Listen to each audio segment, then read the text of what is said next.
Tonight, all options are on the table as President Trump weighs his next move in Iran. Our military assets are shifting to the region as the country's rogue regime continues to target innocent protesters. The Iranian people are calling for change, pushing to get out from under the thumb of an oppressive regime. But is revolution really possible? Navid Mohebbi was a political prisoner in Iran and now serves on the advisory board for the National Union for Democracy in Iran, and he joins us now. Navid, as someone who was once a political prisoner there in Iran, tell me about the Iranian justice system and tell me about, generally speaking, what you think the people of the country are feeling right now. Thank you, Laura, for having me on. I really appreciate this invitation. Because of the Islamic Republic's 47 years of brutal rule, there are millions of Iranians with stories like mine, many of them far worse. I know that President Trump watches this show, so I want to use this moment. It has been more than 2 weeks since the Iranian people rose up with extraordinary courage. Millions of Iranians, men and women, have taken to the street across the entire country, standing up against one of the most brutal regimes on earth. As you have followed in the news, the regime has already killed more than 12,000 and up to 20,000 people. If I put this into perspective for our American audience watching this show, that's more than 5 times the total number of people killed on September 11 and October 7 combined. This level of mass killing and crime against humanity is almost unheard of in modern history. You really have to go back to the World War II to find out something comparable.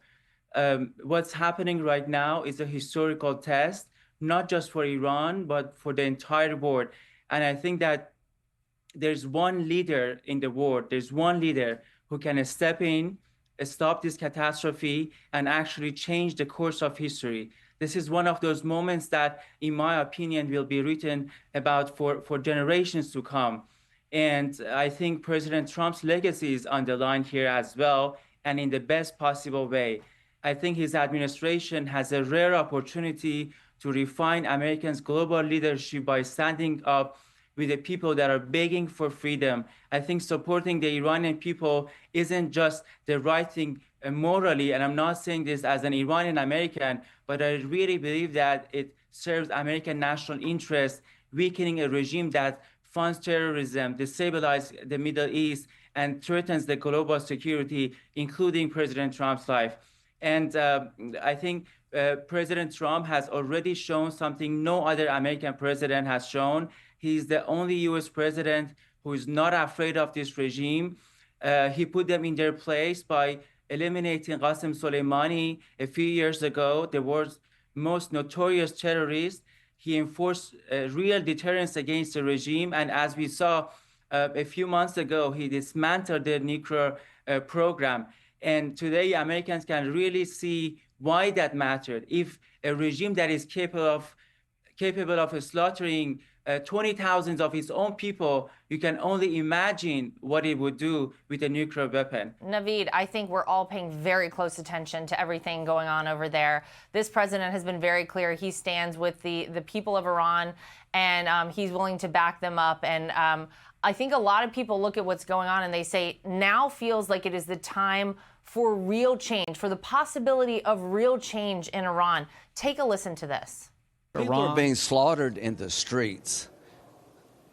If that's not a distraction, that's a moment where we need to act.